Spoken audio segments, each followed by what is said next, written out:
தேவ பிள்ளைகளே, ஒரு பக்தன் எழுதுகிறாரு, இந்த ஃபிலாசபர் இந்த ஹீப்ரூவில் அல்லேலியான்னு சொன்ன உடனே ஆவிக்குரிய ரீஜன்ஸ் எல்லாம் அப்படி கெட்டப் ஆகிட்டான். அந்த வார்த்தைக்கு அவ்வளோ பவர் இருக்கான். அல்லேலியான்னு சொன்னோடனே இந்த ஸ்பிரிச்சுவல் ரீமெல்லாம் இப்படி கண்ணு திறக்குதான். அப்படின்னா என்ன அர்த்தம்னா, அல்லையா பல்லை பாடும்போது the kingdom of God, the kingdom of heaven also in our miss.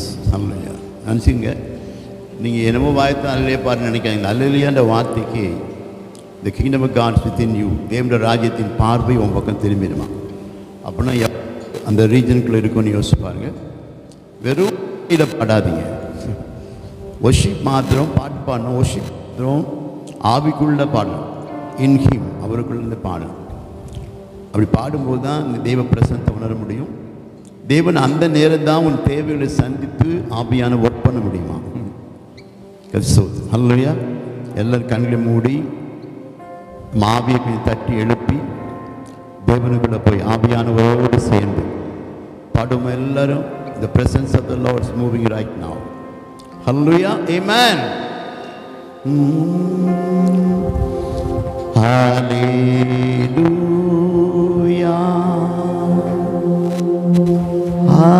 hallelujah, hallelujah,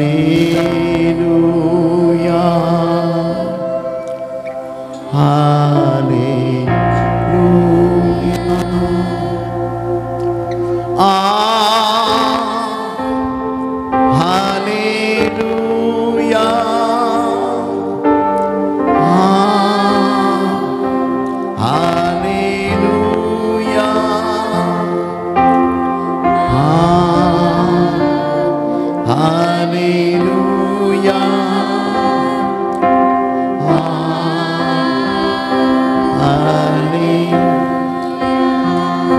என் உயிரான இயேசு என் உயிரோடு கலந்து, என் உயிரே நான் உம்மை துதிப்பேன். என் உயிரே நான் உம்மை துதிப்பேன். உம் கிருபைதான் என்னை தாங்குகின்றது. உங்க கிருபைதான் என்னை நடத்துகின்றது. எஸ் லார்ட், கிருபையே கிருபையே மாறாத நல்ல கிருபையே. என் கண்மலையே, என் கண்மலையானவரே, கண்மலையானவரே, என் கண்மலையானவரே. ஆவில பாடுவோமா, தட்டி எழுப்பி ஆவியானவர்களை போய் மகிழ்ந்து சந்தோஷமா ஆடி பாடி தூழ்ச்சி பாடுவோமா. இந்த கண்மலையானவரே,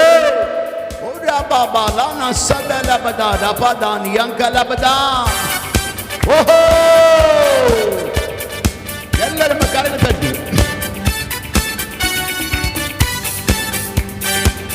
நல்ல கை தட்டுங்கப்பா, சத்தம் கேட்கணும். நல்ல கை தட்டுங்க. இன்னும் என் கண்மலையானவரே, என்னை காக்கும் தெய்வம் நீரே. என் கண்மலையானவரே, என்னை காக்கும் தெய்வம் நீரே. வல்லமை மாட்சிமை நிறைந்தவரே, மகிமைக்கு பாத்திரரே. வல்லமை மாட்சிமை நிறைந்தவரே, மகிமைக்கு எல்லாரும் ஆராதனை செய்வோமா. ஆராதனை சந்தோஷமாப்பா, ஆவில ஆவில ஆவில. அல்லேலூயா. எந்த உயிருள்ள நாட்கள் எல்லாம் உம்மை புகழ்ந்து பாடிடுவேன். எந்த உயிருள்ள நாட்கள் எல்லாம் உம்மை புகழ்ந்து பாடிடுவேன். ராஜா நீ செய்த நன்மைகளை எண்ணியே துதித்திடுவேன். ராஜா நீ செய்த நன்மைகளை எண்ணியே துதித்திடுவேன். உமக்கே. ஓஹோ, ஆராதனை உமக்கே, ஆராதனை உமக்கே, ஆராதனை உமக்கே. ஓஹோ, ஆராதனை உமக்கே,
Thank you, Lord. Thank you for the mighty deliverance, Lord.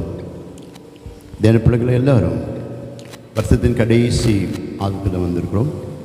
நினச்சி பாருங்கள், ஒவ்வொரு நாளும் பின்னாடி எத்தனையோ பிரச்சனைகள் வந்ததெல்லாம் கர்த்தர் மாற்றி புதிய புதிய பாதையில் கர்த்தர் திறந்தார். ஹல்லேலூயா. இதை மறக்கவே முடியாது. அவர் நன்றி சொல்லாமல் இருக்க முடியாது. நன்றி சொல்லாமல் இருக்க முடியாது. எத்தனையோ நன்மைகள் செய்த கர்த்தர் ஒரே ஒரு மாற்று நன்றி சொல்லாமல் இருக்க முடியாது. நன்மை செய்த இயேசுவுக்கே ஹல்லேலூயா. ஒரு முறை வைராக்கியமாக நன்றி சொல்லி பாடுவோமா? ஏனோ தானே ஒரு நாள் இருக்கக்கூடாது. சண்டே முழுவதும் அப்படியே ஆவிக்குள்ளே இருக்கணும். கர்த்தருக்கு ஸ்தோத்திரம். தேவனுடைய வாசத்துக்குள்ளே இருக்கணும். தேவனுக்குள்ளேயே காணப்படணும். தேவனுடைய பிரசன்னத்தில் காணப்படணும். ஆராதனையில் முற்றிலும் அவருக்குள்ளே வந்துடணும். ஹல்லேலூயா.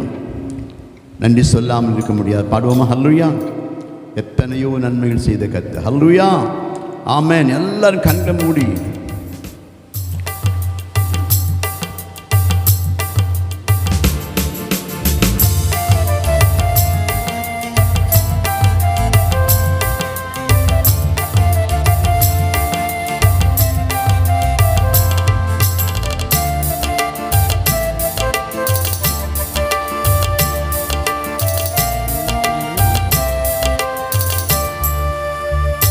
நன்றி சொல்லாமல் இருக்கவே முடியாது.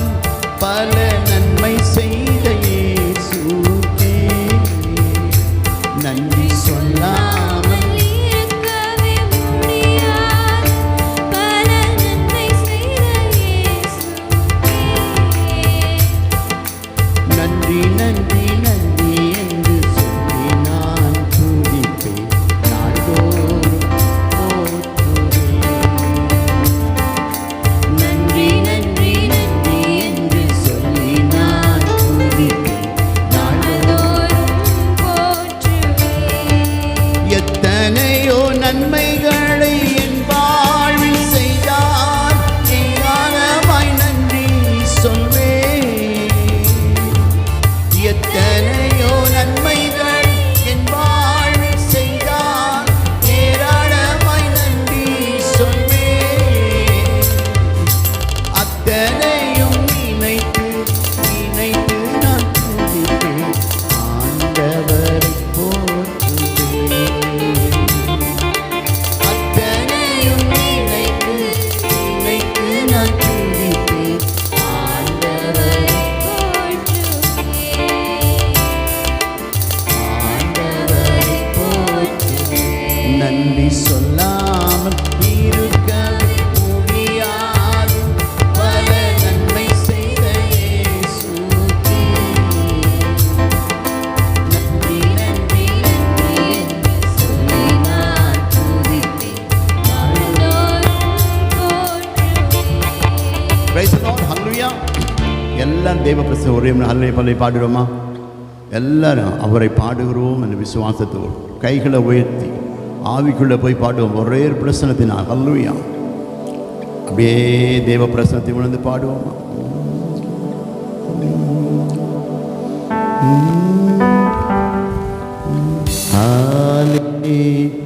ஹல்லேலூயா. உள்ளான மனுஷன் ஆழத்தில்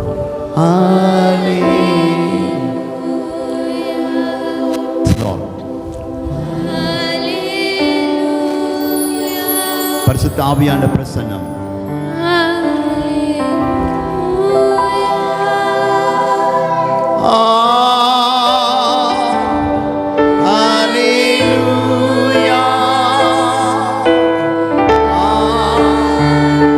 சத்தமாப்பா.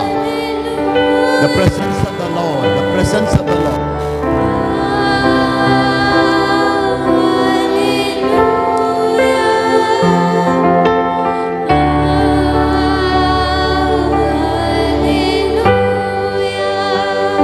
ஒன்றும் இல்லாத என்னை காருண்யத்தாலே உயர்த்தி வைத்த நல்ல நேசரே. ஹல்லேலூயா. உம்மழகான கண்கள் என்னை கண்டதாலே முடிந்ததென்று நினைத்த நான். ஆமென். நல்ல பிதாவே, தொடர்ந்து எங்களோடு பேசுங்கப்பா. இயேசு கிறிஸ்துவின் நாமத்தினால ஜெபிக்கிறோம் ஜீவன் நல்ல பிதாவே. ஆமென்.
போன வாரமே எங்களோட பிரசவன்படியாக ஆரம்பித்தேன். இதன் பிள்ளைக்கு இந்த உலகத்தில் நாம் பிறந்த பிற்பாடு சபையில் ரட்சிக்கப்பட்டு கர்த்தருடைய தேர்ந்தெடுத்து குடும்பத்தில் தேவனுக்கென்று வாழ்ந்து கொண்டிருக்கிற நமக்கு இந்த உலகத்துக்கு பிற்பாடு என்ன என்பதை தேவன் என்ன சொல்கிறார் என்பதை அறிந்து கொள்ள வேண்டிய மிக முக்கியமாக இருக்கிறது. நம்மை மனுஷியாக உண்டாக்கின கர்த்தர் அவர் சொன்னார், நான் உன்னை உலகத்தில் உருவாக்கும் போதே உலகம் உருவாக்கப்படும் போதாகவே உன்னை பரலோகத்தில் நான் தெரிந்து கொண்டேன். நல்லா கவனிக்க வேணும். 2ஆம் வசனம் சொல்லுது, நீ இந்த உலகத்துக்குரியவன் அல்ல. நான் 4-5 சந்ததியை பார்த்துட்டேன். பெரியவங்களாம் இல்லை. நமக்கு பின்னால் நம்ம குட்டி பிள்ளைங்க, நம்ம பேர பிள்ளைங்க, மகள்கள் எல்லாம் நம்மளை பற்றி சாட்சி சொல்லுவாங்க.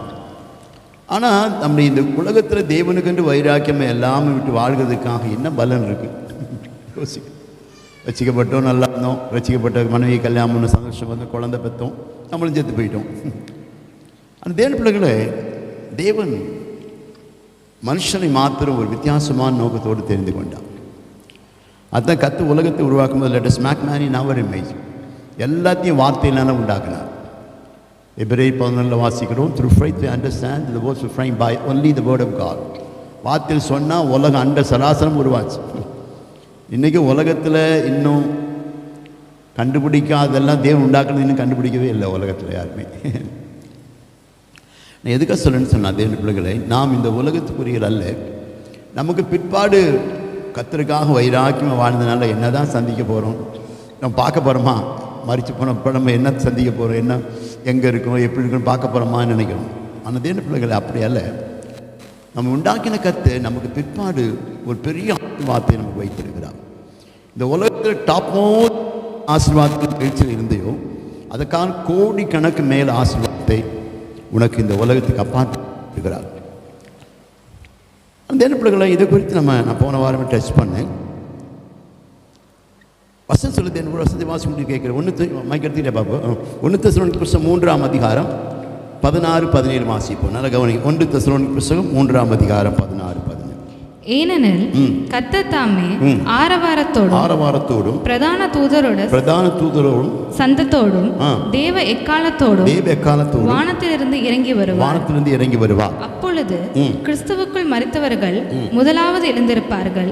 பின்பு உயிரோடு இருக்கும் நாமும் கர்த்தருக்கு எதிர்கொண்டு போக மேகங்கள் மேல் அவரோடு கூட ஆகாயத்தில் எடுத்துக்கொள்ளப்பட்டு இவ்விதமாய் எப்பொழுதும் கர்த்தருடனே கூட இருப்போம். நல்ல கவனிங்க. இப்போ கர்த்தரை தெரியாமல் பார்க்காம விசுவாசத்தை ஆராதிக்கிறோம். அந்த கர்த்தரோடையே இருக்க போகிறோம். அதனால் கவனிங்க. நான் ஏன் இதை சொல்கிறேன்னு சொன்னால், ஒருபோது நீங்கள் உலகத்தில் வாழ்கிற வாழ்க்கை அல்ல. அதுக்கு பிற்பாடு ஒரு பெரிய ராஜ்யத்தின் ஆசீர்வாதத்தின் வாழ்க்கையை ஒவ்வொரு பேருக்கும் கர்த்தர் வைத்திருக்கிறார். பிள்ளைகளே, அங்கே அப்பா அம்மா ரட்சிக்கப்பட்டாங்க அதனால் நாங்கள்லாம் பின்னால் போயிடுவோம் அப்படின்லாம் இல்லை. ஒவ்வொரு பேருடைய ரிசல்ட்டை பார்த்து தான் நம்ம கர்த்தர் கொண்டு போவார். பிள்ளைகளே, ஆனால் நான் இன்னைக்கு பிரசங்கம்னு வரும்படியாக கர்த்தருடைய வருகைக்கு open coming and secret coming என்பது இருக்குது. நல்லா தெரிஞ்சுக்கொள்ள வேண்டும். ரகசிய வருகை, பகிரங்க வருகை. இந்த சீக்ரெட் கம்மிங் என்பது குறித்து நான் பகிரங்க வருகை அடுத்தது போகிறேன். பிள்ளைகளை கர்த்தருடைய ஓப்பன் கம்மிங், தேவன் முகமுகமாய் பார்த்து நம்ம சந்தித்து அவரோடு கூட மேலே போவதற்கு முன்பாக இன்னொரு வருகை இந்த உலகத்தில், that is called the secret கம்மிங்னு சொல்லுவாங்க, ரகசிய வருகை. அதே பிள்ளைகளில் எப்போ நடக்கும் என்பது தெரியாது. ஆனால் பரலோகத்திலிருந்து கர்த்தர் இறங்கி ரகசிய வருகை கூட்டி போக மாட்டார். நல்லா கவனிங்க, வார்த்தை கவனிங்க. தேவத்தோடு வருவாங்க. நம்மெல்லாம் சில எடுத்துக்கொள்ளப்பட்டு சில பேர் கைவிடப்பட்டுருவாங்க.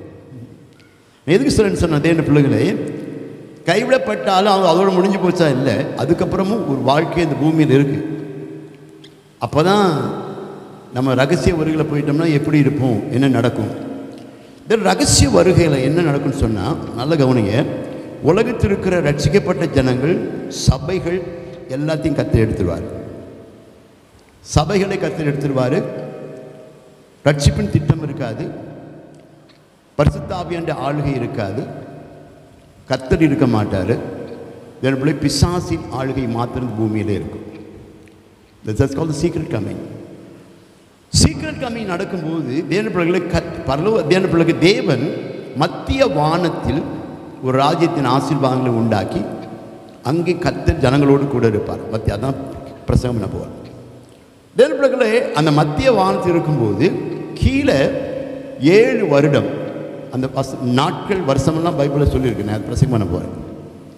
அந்த 7 வருடம் 3 வருஷம் 3 வருஷத்தில் பிசாசினுடைய ஆளுகை இருக்குது. 666 நம்பர். அவன் தான் பிசாஸ் டெபிள். பிள்ளை இன்னைக்கு பார்த்தீங்கன்னா 666 உலகத்தில் எல்லா இடத்துலையும் வந்துடுச்சு. கர்த்தருக்கு ஸ்தோத்திரம் உண்டாதாக. அப்போ தேவ பிள்ளைகளை தேவனாய் கர்த்தர் பகிரங்க வருகையில் வரமாட்டார், ரகசிய வருகையில் இறங்கி கீழே வரமாட்டார். நல்ல கவனிங்க. பகிரங்கத்தில் வரும்போது எருசலேமில் தான் வந்து இறங்குவார். நல்ல கவனிங்க. அதுதான் எருசலேம் மாத்திரம் இன்றைக்கும் என்ன நடந்தாலும் ஒரு பக்கம் ஒரு காவலோடு காக்கப்பட்டு கொண்டது. என்னதான் நடந்து கொண்டிருந்தாலும் எருசலேம், ஏன்னா அங்கே தான் கர்த்தர் காலை வைக்க போகிறார். எவ்வளோதான் யுத்தங்கள் காணப்பட்டிருந்தாலும் அதோடைய பாதுகாவல் வித்தியாசமாக தான் இருக்கும். நான் எதுக்கு சொல்ல சொன்னேன், அதே பிள்ளைங்க, ரகசிய வருகை என்பது பகிரங்க வருகை. ஓப்பன் கம்மிங்கில் கர்த்தர் தெய்வத்தோடு இறங்கி வந்து எல்லாரையும் கூட்டிகிட்டு போயிடுவார்.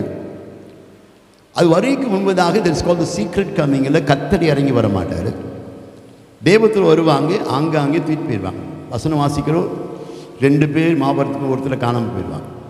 அப்போ தேவன் மீதி இருக்கிறவங்க என்னன்னு சொன்னால், அப்போ தான் 7 வருடங்கள் இந்த உலகத்தில் பிசாசினுடைய ஆளுகை இருக்கும். அந்த 7 வருஷம் மத்திய ஆகாய விரிவில் நாம் கர்த்தரோடு பரலோக ராஜ்யத்தின் ஆசீர்வாதங்களுக்கு தக்கதாக அப்படியே அங்கே இருப்போம். ஸோ அப்போ பகிரங்க ரகசிய வருகை முடிஞ்சு பகிரங்க வரும்போது தான் அங்கே இருக்கிற பரிசுத்தவான்களோடும் இயேசு கிறிஸ்து இந்த பூமியில் இறங்கி வருவார். நான் ஏக பிரசமர்ன்னு சொன்னால், தேவன பிள்ளைகளே, நம்ம கர்த்தருக்காக சபைக்காக வந்து காரியம் வீணான காரியம் இல்லை. ஒரு பெரிய இருக்கு, பெரிய ஸ்பெஷல். தேவ பிள்ளைகளே, ஆனபடினால கர்த்தருக்கு ஸ்தோத்திரம் உண்டதாக. கிறிஸ்துவின் வருகையில், கர்த்தருடைய வருகையில் அது வித்தியாசம். சீக்கிரம் கம்மிங் என்ற வார்த்தையில் தேவ பிள்ளைகளே கர்த்தர் இறங்கி வர மாட்டார். ஆனால் ஒவ்வொருத்தரும் இங்கே காணாமல் போயிடுவாங்க. ஸ்தோத்திரம் உண்டாதா, ஹல்லுயா. கர்த்தருக்கு மகிமை உண்டாதா, ஹல்லுயா. இந்த வருஷம் மாத வருஷம் உள்ளே போக முடியாது அன்பா கேட்கிறேன். தேவ பிள்ளை இப்போ வாசிப்போம். கர்த்தருக்கு மகிமை உண்டாதா, ஹல்லுயா.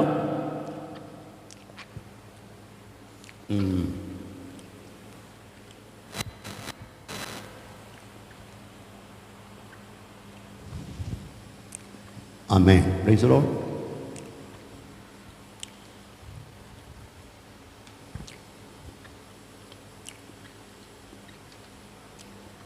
வாசிப்போம். வெளிப்படுத்தல் புத்தகம் 1ஆம் அதிகாரம் 7ஆம் வசனம் வாசிப்போம். இதோ மேகங்களோடனே வருகிறார், கண்கள் யாவும் அவரை காணும், அவரை குத்தினவர்களும் அவரை காண்பார்கள். பூமியின் கோத்திரத்தின் எல்லோரும் அவரை பார்த்து புலம்புவார்கள். அப்படியே ஆகும். ஆமென். இதுதான் ஓப்பன் கமிங்.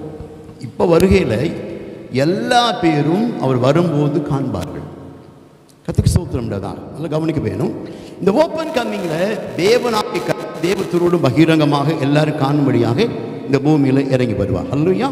இதேபோல் இன்னொரு வெளிப்படுத்தல் புத்தகம் 13ஆம் அதிகாரம் 1ஆம் வசனத்திலிருந்து வாசிக்க முடியாது அன்பா கேட்க. வெளிப்படுத்தல் புத்தகம் 13ஆம் அதிகாரம் 1ஆம் வசனம். இப்போ நல்ல கவனிங்க. இனிமேல் தான் உள்ள போக போகிறேன். 13 எல்லாம் குறித்து வச்சுக்கிற வீட்லேயும் வாசிக்க. இப்போ கவனி. வெளிப்படுத்தல் புத்தகம் 13ஆம் அதிகாரம் 1ஆம் வசனத்தை வாசிக்க முடியாது அன்பா கேட்கிறேன். பின்பு நான் கடற்கரை மலையின் மேல் நின்றேன். நல்ல கவனிங்க. வாசிமா. பின்பு நான் கடற்கரை மணலின் மேல் நின்றேன். அப்பொழுது சமுத்திரத்திலிருந்து ஒரு மிருகம் எழும்பி வர கண்டேன். அதற்கு 7 தலைகளும் 10 கொம்புகளும் இருந்தன. அதன் கொம்புகளின் மேல் 10 முடிகளும் அதன் தலையின் மேல் தூஷணமான நாமமும் இருந்தது. நான் கண்ட மிருகம் சிறுத்தையைப் போல் இருந்தது. அதன் கால்கள் கரடியின் கால்களைப் போலவும் அதன் வாய் சிங்கத்தின் வாயைப் போலவும் இருந்தன.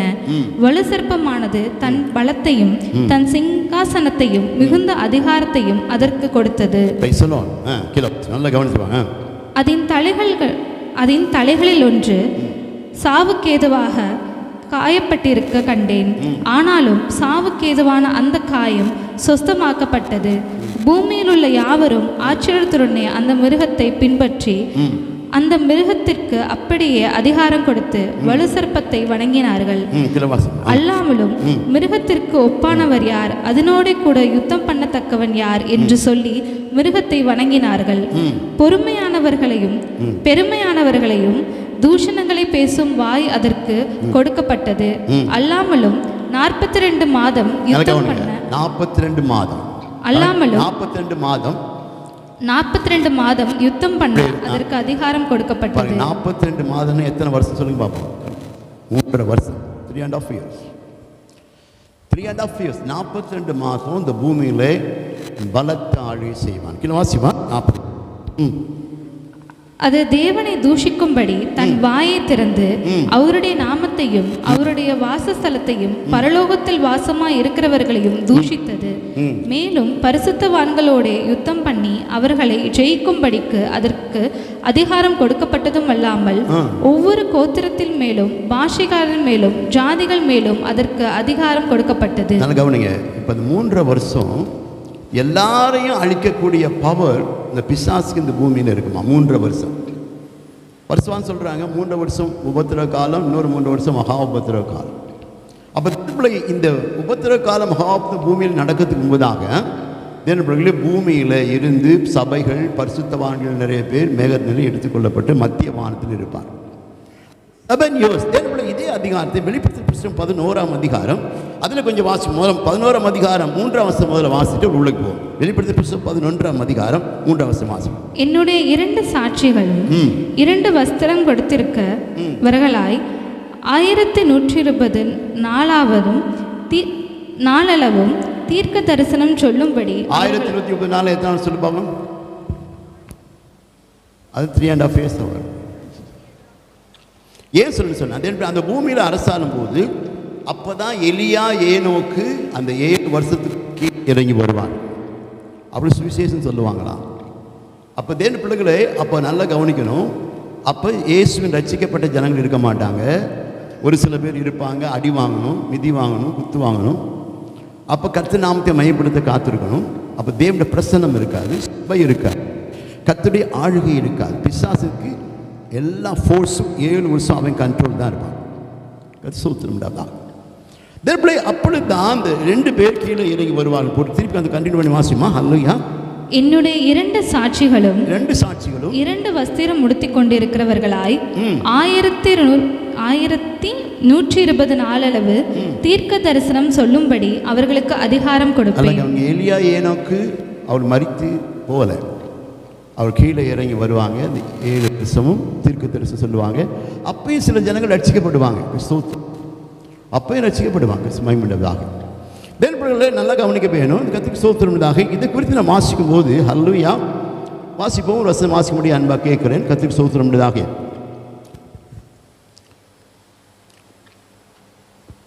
வெளிப்படுத்தின புத்தகம் 19ஆம் அதிகாரம் 9ஆம் வசனம் வாசிப்போம். இதெல்லாம் குறித்து வச்சுக்கொள்ளுங்க. வெளிப்படுத்தின புத்தகம் 19ஆம் அதிகாரம் 9ஆம் வசனம். ஹல்லேலூயா. பின்னும் அவர் என்னை நோக்கி, ஆட்டுக்குட்டியானவரின் காளையாய் இருந்திருக்கும் அழைக்கப்பட்டவர்கள் பாக்கியவான்கள் என்றெழுது என்றார். ஆட்டுக்குட்டியானவரின் கல்யாண விருந்திற்கு அழைக்கப்பட்டவர்கள் பாக்கியவான்கள் என்றெழுது என்றார். அப்போ தேவனுடைய பிள்ளைகளை கர்த்தருக்குள்ள சரியாக இருக்கிற மக்கள் சீக்ரெட் கம்மிங்கில் கல்யாணம் விருந்துக்கு மத்திய வானத்தில் கொண்டு போய் வச்சிருவாங்க. கர்த்தருக்கு ஸ்தோத்திரம் உண்டாக.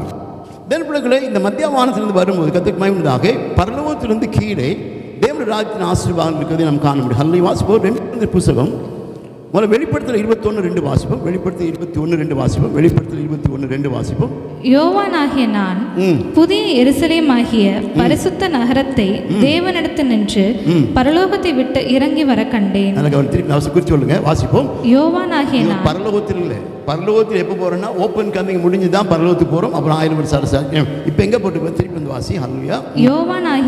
யோவானாகிய நான் புதிய எருசலேம் ஆகிய பரிசுத்த நகரத்தை தேவனிடத்தில் நின்று பரலோகத்தை விட்டிறங்கி வர கண்டேன். 1000 வருஷம் 7 வருஷம் தேவனுடைய ராஜ்யத்தை தேவனுடைய பிசாசு ஆளுகை செய்யும் போது உலகத்தில் 7 வருஷம் தேவனுடைய பிள்ளை பரலோக ராஜ்யமாக இருக்கு. அதுக்கு கீழே தேவனாகிய கர்த்தருடைய பிள்ளைகளாக நாம் இருப்போம். அது சீக்ரெட் கம்மிங்கில் இருக்கிற மக்கள். என்ன சொல்ல விரும்புகிறேன்? The secret coming is very most important for the church. நம்ம தேவனுக்குள்ள எப்போதும் எவ்வளோதான் உலகத்தில் ஓடி சம்பாதிச்சாலும் அவர் ராஜ்யத்துக்கு கொஞ்சம் தயாராகவே இருக்கணும். அது முடிஞ்ச பிற்பாடு சீக்ரெட் கம்மிங்கில் போகலைன்னா நீ விசுவாசி இருந்தால் 7 வருஷம் பிசாசுக்கிட்ட இருந்து ஆளுகை செய்யணும். அவன் என்னமோ இப்போயே நம்ம கர்த்தர் ஆஸ்வதிக்க நேரமே கர்த்தரை விட்டு போயிடும். கர்த்தர் சில கஷ்டப்படுத்தினா நம்ப மாட்டுறான் கர்த்தர். அங்கே கர்த்தருடைய நாமம், கர்த்தருடைய வல்லமை, ஆசீர்வாதம், சந்தோஷம், ஹெல்ப் பண்ணுற காரியமே அங்கே இருக்காது. பிசாஸ் மட்டும்தான் ராஜா 7 வருஷம் கீழே. நான் எதுக்கு சொன்னால் தேவ பிள்ளைகளை சீக்ரெட் கம்மிங், தேவ பிள்ளைகளை இந்த பூமியில் நடக்கும்போது தேவனாகி கத்த பூமியில் இறங்கி வர மாட்டார். கண்கள் யாரும் பார்க்க முடியாது. திடீர்னு காணாமல் போயிடுவாங்க, மேலே போயிடும். அது பரலோகத்துக்கு கீழே இருக்கும் என்று வாசிக்கும். வெளிப்படுத்தி தேவ பிள்ளைகள் 1 கொரிந்தியர் புத்தகம் 11ஆம் அதிகாரம் 2 வாசிக்க முடியும். அன்பாக கேட்குறேன். 2 கொரிந்தியர் புத்தகம் 11ஆம் அதிகாரம் 2 வாசம் 11 வாசிப்போம். நான் உங்களை கற்புள்ள கன்னியாக கிறிஸ்து என்றும் ஒரே புருஷனுக்கு ஒப்பு கொடுக்க நியமித்தபடியால் உங்களுக்காக தேவ வைராக்கியம் கொண்டிருக்கிறேன். நீங்கள் அந்த தேவனுடைய ராஜ்யத்துக்கு, அந்த கல்யாண விருந்துக்கு நீங்கள் வந்துடுவீங்க என்று சொல்லி கர்த்தரை எதிர்பார்க்குறான். ஏன் இந்த சீக்ரெட் கம்மியை குறித்து கர்த்தர் விசுவாசமாக சொல்கிறாருன்னு சொன்னால், நல்ல கவனிங்களே, சீக்ரெட் கம்மி முடிஞ்ச பிற்பாடு பூமியில் சபைகள் இருக்காது. பரலோக ராஜ்யத்துக்கு கீழே உள்ள தேவனுடைய ராஜ்யமாக இருக்கிற கல்யாண விருந்தாக இருக்கிற பரலோகத்தில் மத்திய வானத்தில் அந்த விருந்து இருக்கும். 7 years தேவனோடு கூட நம்ம அங்கே இருப்போம். அது பரலோக ராஜ்யம் போல தான் இருக்கும். ஆனால் அந்த 7 வருஷம் கழித்து கர்த்தர் பகிரங்கமாக தேவத்தோடு இறங்கி வந்து தேவ பிள்ளைகளை பிசாசின் திட்டங்களை அழித்து பாலத்தில் போட்டு 1000 வருஷம் அரசாட்சி நடவாது. அப்புறம் வாசிப்போம். அப்போ என்ன சொல்ல விரும்புகிறேன்னு சொன்னால், தேவ பிள்ளைகளை ஓப்பன் கம்மிங்கில் நம்ம வந்து தேவனோடு போய் திருப்பி இந்த உலகத்துக்கு வர்றது காட்டிலும் சீக்ரெட் கம்மிங்னு ஒன்று இருக்கு. அந்த சீக்ரெட் கம்மிங் என்பது சில ஊழியக்காரர்கள் இது நம்ப மாட்டுறாங்க, எடுத்துக்கொள்ள மாட்டுறாங்க. கண்டிப்பாக இது நடக்கும். 2 பேர் மாவரைச்சிட்டு இருப்பாங்க, ஒருத்தர் செய்வாங்க காணா போயிடுவாங்க, ஒருத்தர் கீழே விட்டுருப்பாங்க. ஒருத்தர் வயலில் வேலை பார்த்துட்டு இருப்பாங்க, ஒருத்தர் காணா போயிடுவாங்க மாட்டாங்க.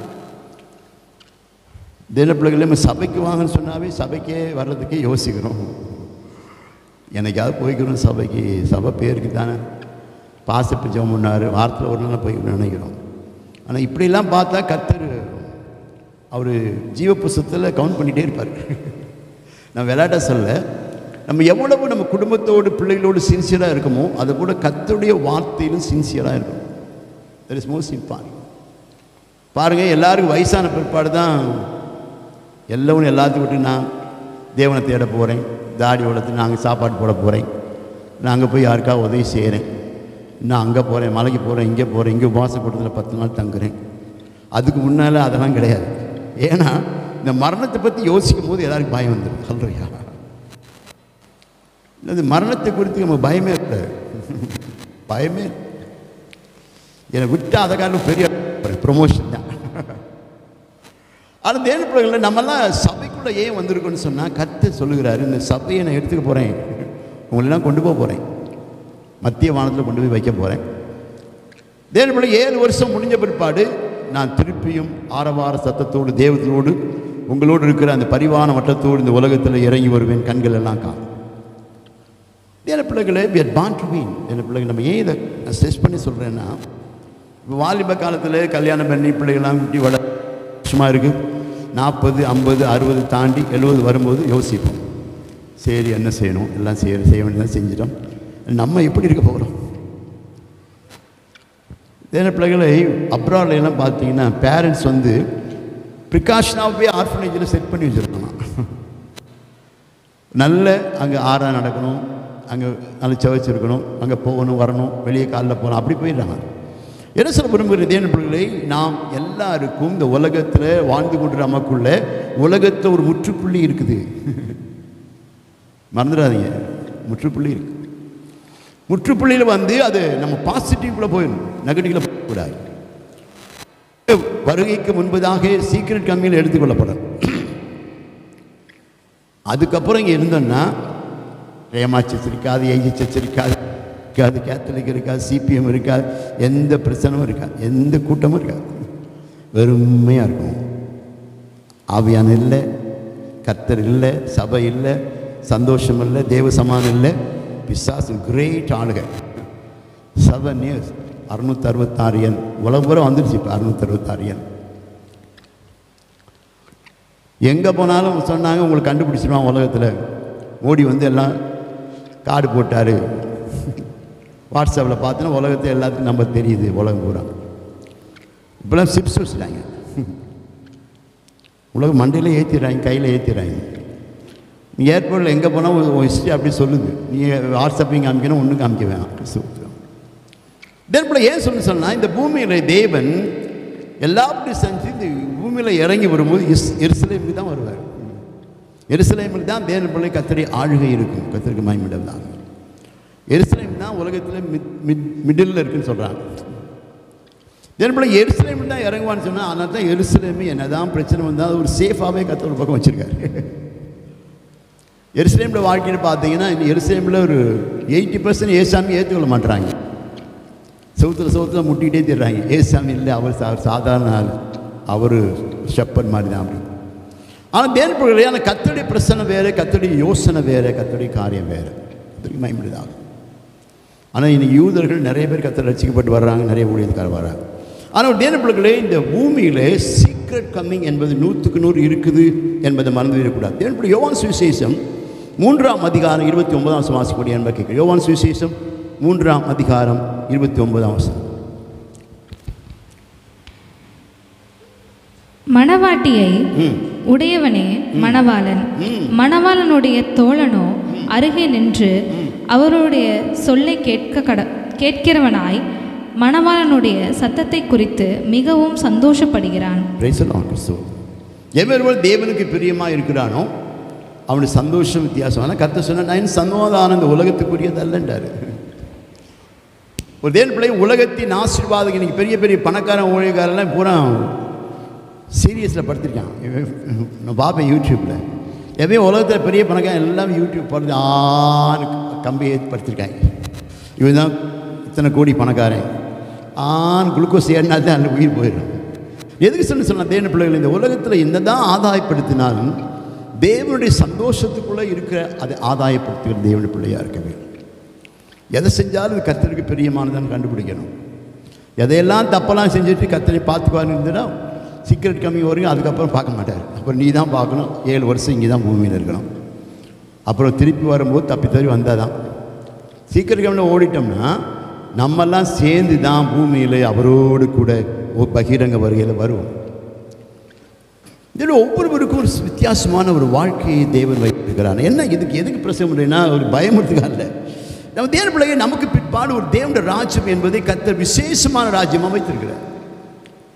எப்போதுமே இறந்த வீட்டில் போகும்போது நான் சொல்லுங்க, யாருமே அழவே கூடாது, இது அழவே வேண்டியதே இல்லை.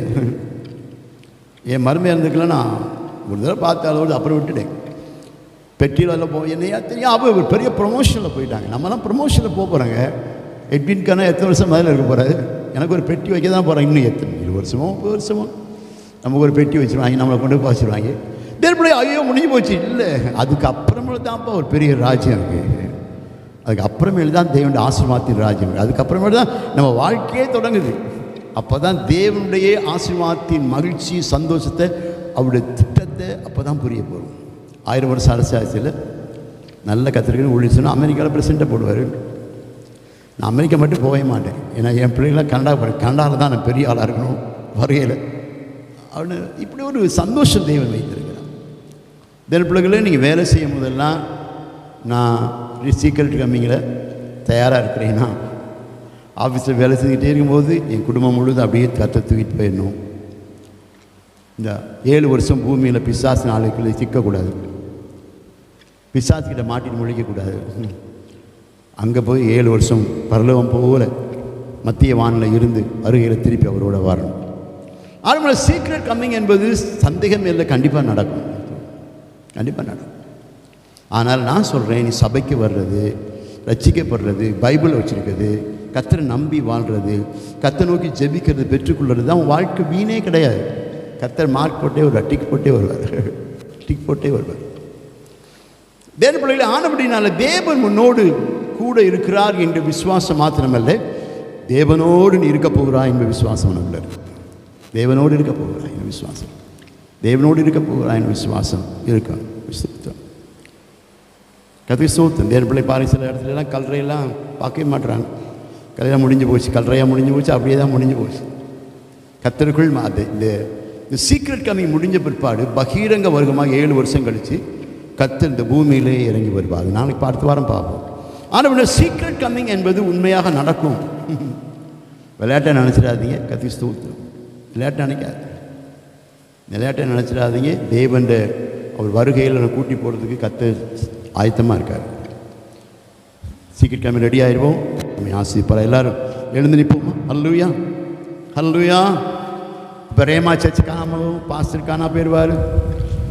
சிஎஸ்சி சபை இருக்காது, கேத்தலிக் சபை இருக்காது, நம்மளும் இருக்க மாட்டோம். நம்ம தேவனோடு மத்திய வானத்தில் இருப்போம். தேவன் பிள்ளைகளே, நல்லா யோசிங்களேன். இன்றைக்கி உன் ஜீவனை கண்டுபிடிக்க முடியுமா? உயிரை கண்டுபிடிக்க முடியுமா? உனக்கு இருக்கிற ஒவ்வொரு சதை இன்னும் டாக்டர் இன்னும் எத்தனையோ உடலுக்குள்ளே இருக்கிற மருந்து கண்டுபிடிக்கணும் அப்படின்னு நினைக்கிறேன். உறுப்புகள் இன்னும் என்னென்னோ இருக்குது. என்ன இதெல்லாம் உண்டாக்கின கர்த்தர் உன்னை அவரோடு வைத்துக்கொள்ள நம்ம கொஞ்சம் ஆசைப்படணும். தேவனுக்கென்று நான் வாழணும், தேவனோடு வாழணும், தேவனுடைய வருகைக்கென்று வாழணும். நான் கர்த்தருக்குள் மரித்த பின்பாடு எனக்கு ஒரு பிரமோஷமான வாழ்க்கையை கர்த்தர் வைத்திருக்கிறான். அந்த வாழ்க்கையை வாழ பிரயாசப்படுவோம். ஒவ்வொரு நாளும் திங்க் பண்ணுவோம். கர்த்தர் ஆசீர்வதிப்பாராக. அழைத்தவரே வரையா பாட்டு பாடு.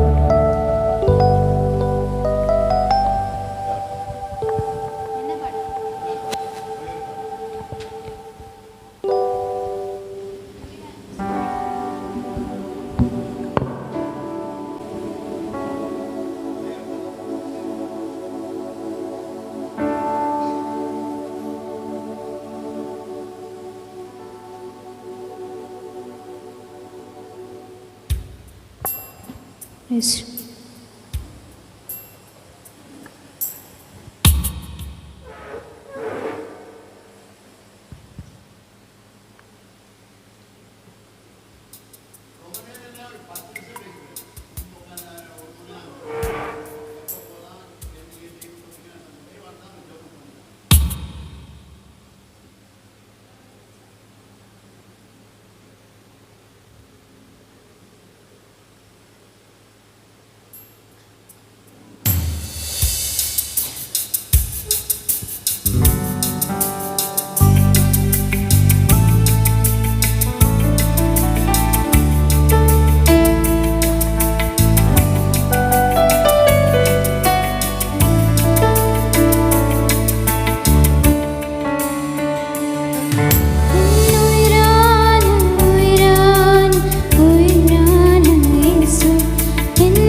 காலை வேலையாக ஜெபிக்கிறோம். ஆராதனைக்கு ஆசத்தை கொடுத்து ஆண்டவரே, நாங்கள் இந்த உலகத்துக்குரியவர்கள் அல்ல.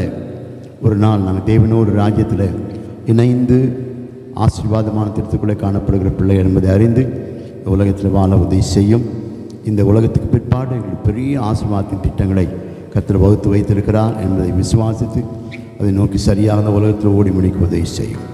இயேசுவின் நாமத்தில் ஜெபிக்கிறேன் நல்ல பிதாவே. நம்முடைய